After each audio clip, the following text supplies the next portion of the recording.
Bonjour à tous. Hi. Mais voilà Marina qui s'est jointe à nous. Bon, comme vous l'avez vu sûrement dans la dernière vidéo, vous deviniez peut-être que c'était la belle Marina qui nous rejoignait sur le continent nord-américain. Là, on est sur la route passé Québec. On a passé des bons petits jours à Montréal. Ce qu'on a fait, c'est surtout jouer au frisbee. On a trouvé un nouveau jeu. Ça coûte 1,50 $, 1,50 $ de plaisir.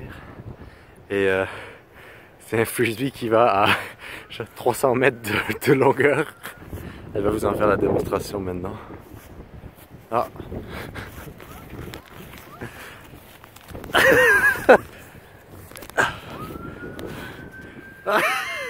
Et joue aux cartes. Et joue aux cartes. Et là, il y a beaucoup de questions qui sont entrées depuis que je suis revenu au Canada, depuis que j'ai quitté la France. Il y a beaucoup de questions de gens qui ont été posées sur YouTube. Et donc, je me suis dit qu'on allait faire une FAQ. On est sur les bords du Saint-Laurent. On s'en va vers Rimouski. On va sûrement aller en Gaspésie. Après, peut-être revenir dans Charlevoix. Je sais pas. On va voir. Donc, faisons cette petite FAQ. Et Marina, première question. All right. Alors, première question. Qu'est-il arrivé à la Slowmobile? Ouais, on va y répondre à la fin de cette FAQ. Je suis curieuse. Il faut attendre la fin. Ok. Alors, tu vas poursuivre tes aventures ou poursuivre une vie sédentaire une fois rentré au Canada? Il y a eu beaucoup cette question. C'était un peu comme si les gens ils pensaient que je venais en France et qu'après c'était la fin de l'aventure. C'était bizarre, non? Oh. Et finalement, non. Vous voyez bien que je suis revenu au Canada depuis quelques mois maintenant et les aventures continuent.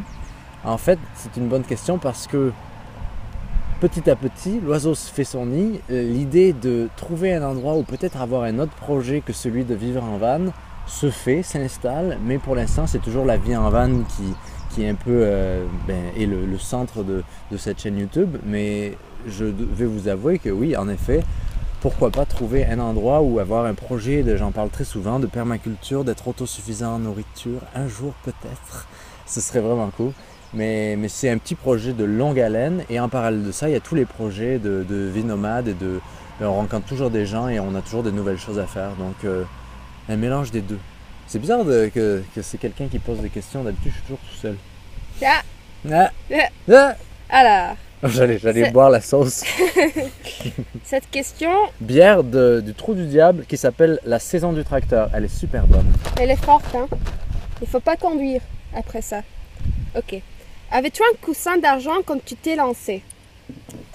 J'ai parlé de ce sujet-là dans la dernière vidéo sur les réparations de la Flowmobile. Et j'en parle souvent de ce sujet. Souvent, peut-être pas assez, mais c'est vrai qu'on ne parle pas souvent du sujet d'avoir ou pas de l'argent de côté. Et je crois que c'est peut-être une erreur qu'on fait quand on se lance juste sur un coup de tête de se lancer et après, et s'il y arrive quelque chose. Et je crois que c'est très important d'avoir un petit coussin, que ce soit 1000, 2000, 3000. Moi, en tout et pour tout, je vous dirais que je vais... En tout et pour tout, ça veut rien dire. Je vais être très honnête avec vous. Moi, mon coussin, c'est dans les 3000 que je garde tout le temps. 3000 $, 4000 $ que je garde comme pour une sorte de... Au cas où il arrive quelque chose. Et en fait, je me suis dit que jamais rien n'allait m'arriver. Mais là, par hasard, cette histoire de réparation de la Flowmobile a dû se passer et ça a coûté une bonne partie de ce coussin-là. Donc c'était une chance que j'ai eu ça. Et en fait, c'est de l'argent. Je ne fais pas nécessairement attention à tout ce que je dépense, mais je garde toujours un petit côté, je garde toujours un peu d'argent de côté, parce qu'on ne dépense pas tant quand on vit en van. Donc tout l'argent qui rentre, ça va dans se nourrir, alors qu'il y a un tracteur qui est en train de passer. Ici, on est dans une région très agricole. D'ailleurs, ça s'appelle la saison du tracteur. Mais oui, le coussin, donc ouais, c'est super, c'est quand même quelque chose, c'est important. Toi, c'est important? Est-ce que tu as un coussin Marina Pirot de Pam de Van? Maintenant, oui, quand j'ai commencé, j'en avais aussi, ouais.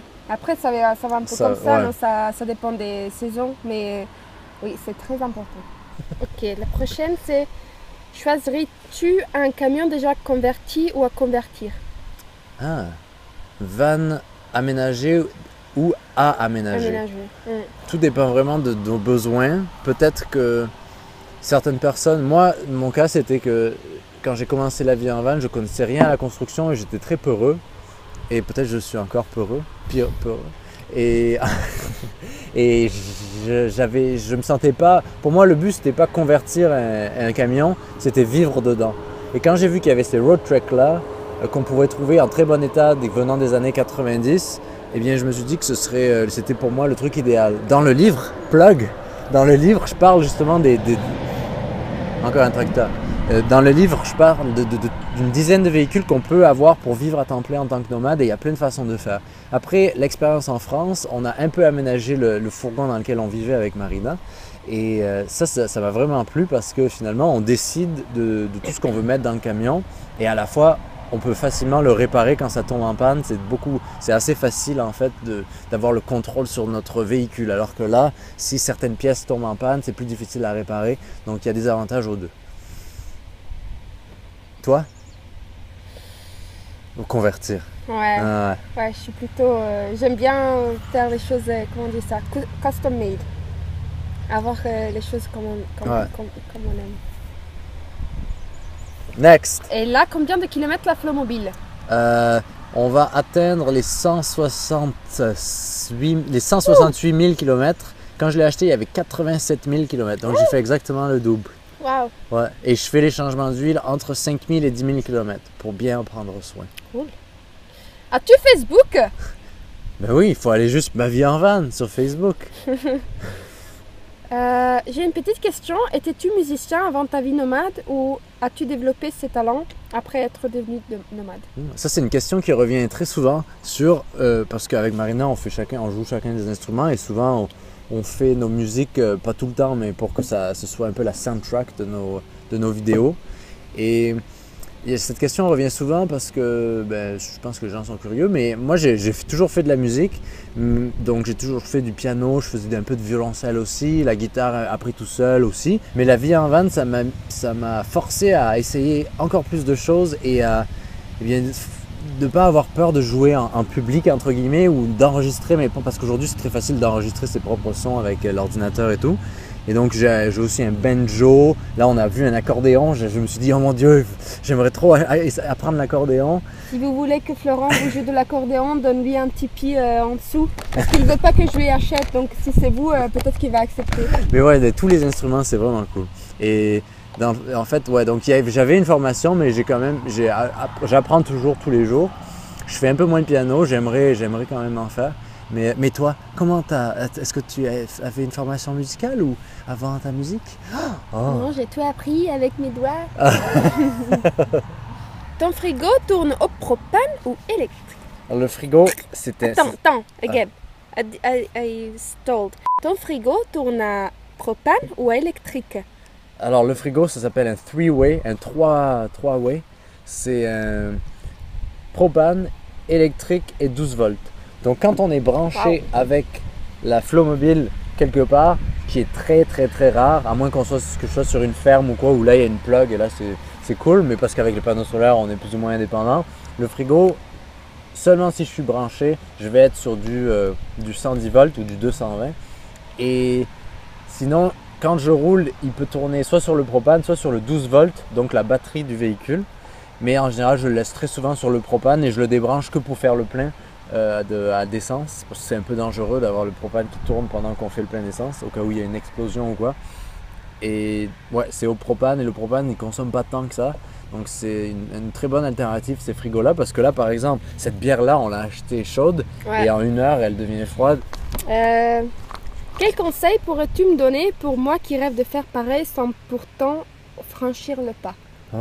Ça c'est beaucoup de responsabilités, hein. Est-ce qu'il y a des gens qui te posent ces questions là aussi? Ouf! Ouais, plein. Et qu'est-ce que tu leur réponds? Qu'on n'a qu'une vie. Attends, là tu peux mettre ta... Oh, la citation, oui. Citation de Confucius. On va laisser le tracteur passer. Un peu de bière? Yeah, it's gonna look like I'm not the only one drinking. No, I was the only one drinking. Citation de Confucius. On a tous 2 vies et la seconde commence quand on réalise qu'il ne n'en reste plus qu'une. Wow! On peut la laisser comme ça, cette question. Et en fait, oui, ça répond bien à la question. Parce que cette question, elle vient souvent de gens qui sont jeunes ou quoi et qui se posent la question. Et je dirais qu'il faut faire les choses naturelles de la vie, parce que sans les choses peut-être négatives aussi, moi personnellement, je ne serais pas là. d'avoir fait des choses qui étaient moins ce que je voulais faire avant ou quoi. Et la vie, c'est un constant, je sais pas, un constant apprentissage de ce qu'on veut. Mais le conseil numéro 1, ce serait pour la vie en van en particulier, c'est un conseil que je vole à Johan et de la scène Johatsu. Et il dit souvent, ça c'est un truc qu'on se dit tous entre nous, qu'on dit aux gens, c'est si pour la vie en van ça t'intéresse, prends n'importe quel véhicule, mets un matelas dedans, et de quoi manger et commence comme ça et progressivement, si t'es pas sûr, commence comme ça et progressivement ajoute des petits trucs et adapte un peu le véhicule à ton mode de vie. Pourquoi tu ris? Parce que il y a une vidéo d'une couple qui a acheté un van et ils ont dépensé 150 000 $. Plus même, non? Même plus. Ouais. Et après, on ne sait même pas si ça va durer, donc ça vaut le coup d'essayer avant. Après, c'est bien si tu as l'argent pour le faire, il n'y a pas de mal. Sûr, tu vas acheter des batteries au lithium, des trucs, tous les trucs les plus chers. Et c'est quoi qu'ils ont? Ils ont une table en marbre. Ouais. Des choses ridicules. Oh, c'est chouette, hein, mais bon. Ouais. Ok. Tu n'as pas peur de tomber en panne en pleine forêt? Ça aussi, une question qui revient souvent. Mais je préfère limite tomber en panne en pleine forêt que sur l'autoroute, au milieu de l'autoroute. Ouais. Mais après, il y a des petits trucs qu'on peut faire pour avoir moins cette peur. Déjà, il faut se rappeler qu'on n'est jamais tout seul, même en forêt à 1 km, 5 km, 10 km, il y aura toujours quelqu'un. Et dans les régions où on est isolé, c'est encore plus le cas. Tout le monde s'entraide, c'est-à-dire qu'il y a beaucoup plus d'entraide dans les régions éloignées qu'en ville par exemple. C'est-à-dire si vous tombez en ville, tout le monde va vous regarder et passer leur chemin, alors que dans des régions éloignées, on va plus avoir tendance à vous aider. Et donc il faut quand même, sans attendre trop de l'autre, il faut se dire qu'on va trouver un moyen quoi qu'il arrive. Et aussi vous pouvez investir dans ce qu'on appelle, je ne sais pas comment c'est en français, mais c'est une complémentaire d'assurance qui c'est à peu près 100 $ ou 100 €, je sais pas, 100 $ par an. Et ça vous permet d'être gratuitement partout remorqué. Ou si vous avez une panne d'essence, il y a quelqu'un qui vient amener d'essence, une panne de batterie, quelqu'un qui amène une batterie. Mais c'est une chose, si vous avez un peu peur que ça vous arrive, c'est quelque chose qui est utile à avoir. Mais moi, ce qui me fait plus peur, ce qui est plus ennuyeux, c'est quand il n'y a pas on va souvent à des endroits comme ça, il n'y a pas de signal de téléphone, il n'y a pas de réception ni rien. Et là, il vous arrive quelque chose. Donc là, il faut aller chercher un endroit où il y a du signal pour appeler au téléphone ou aller chercher là où il y a de la vie pour être aidé. Mais vous voyez, moi quand ça m'est arrivé avec la Flowmobile il y a 2 semaines, j'étais dans des endroits en forêt ou quoi, mais à côté il y a des villages, il y a des villes, il y a des garages, on est très rarement tout seul, n'est-ce pas? Hein? En plus, si vous voulez vivre en van, il faut accepter que les choses vont arriver. Ça va arriver. Et ça fait partie de l'aventure en fait, c'est ça. C'est normal, c'est un véhicule, c'est pas indestructible. Ouais. C'est le petit prix à payer. Ouais. Et en même temps, s'il ne se passait rien, ce serait ennuyeux. Ce serait boring. Bon, enfin. Oh, c'est bien aussi quand il ne se passe rien, c'est vrai. Ok. Comment négocies-tu avec les interdictions de stationnement nuit-jour? Cela demandait-il une recherche exhaustive? Dans les endroits que je connais, ça ne demande pas tant de recherche parce qu'il suffit de lire les panneaux. Par exemple, à Montréal, bientôt je vais faire une vidéo, ce sera sur comment vivre en van à Montréal ou en ville. Et en fait, c'est cool, ouais. Montréal, il faut juste regarder les panneaux, il y a peu d'interdictions. Après, dans les endroits qu'on connaît moins, c'est vrai qu'il peut y avoir des trucs comme interdit de dormir la nuit dans son van ou quoi. Mais dans ces cas-là, tu conduis 20 km et trouve-toi un meilleur endroit. Ouais. Mais pour les interdictions de stationner, j'ai jamais eu je me suis jamais trop fait de soucis, alors que pourtant le road trek, on voit que c'est quand même un véhicule récréatif et on vit très bien en ville avec. Tu as fait l'expérience pendant 4-5 jours, c'était le fun. Hein? Ouais, c'est cool. En plus, si tu es déjà habitué à conduire une voiture, tu connais déjà comment lire les panneaux, tu sais déjà où tu peux pas stationner. Sur les parcs, il y a plein d'endroits où, du temps qu'on reste inaperçu et que on s'étale pas ou quoi, il n'y a aucun problème. Ouais. Reste qu'il y a certaines municipalités où ça commence à avoir des interdictions, mais c'est pas partout non plus. Et, moi, ça m'est jamais arrivé de me faire, comment on dit ça, bouger. Kick out, ouais. Non, jamais. À toi, oui, quelquefois, mais toi, il est plus grand. C'est ça. Ouais. Mais ça arrive pas souvent, dans une année, peut-être une fois. Ouais. Ou la clé, c'est peut-être en haute saison de ne pas aller dans les endroits hautement touristiques et d'y aller en basse saison.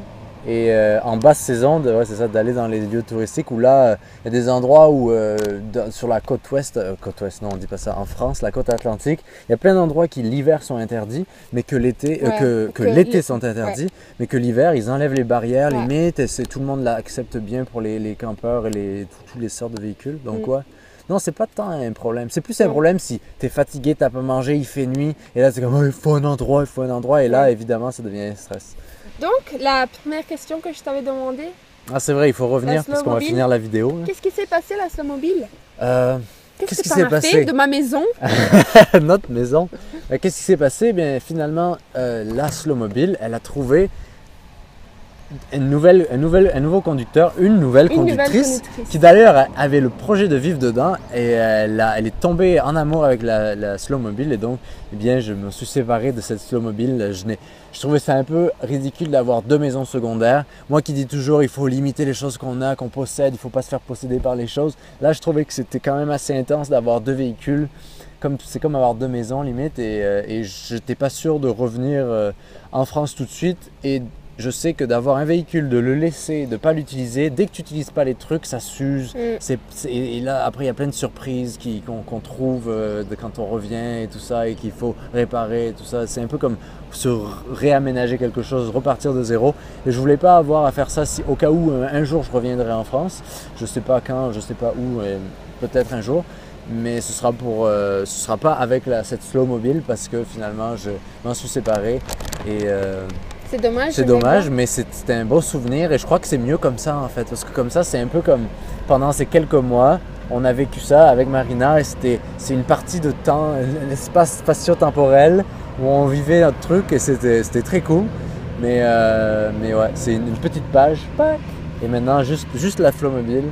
Et parfois Marina qui... Marina, tu restes combien de temps? Un mois. Un mois? T'as oublié? Trop long. Bon ben, merci à Marina d'aller voir sa chaîne. C'est quoi sa chaîne? Pam the Van. Pam the Van. Et bien nous, on va là faire, c'est ça comme je disais, explorer un peu, jouer aux cartes et jouer au frisbee et faire des randos. Regarder un peu les endroits, comment les gens vivent en Gaspésie, dans Charlevoix, dans les cantons de l'Est. Et à la prochaine. Bye. Bye. You happy? Yes, happy.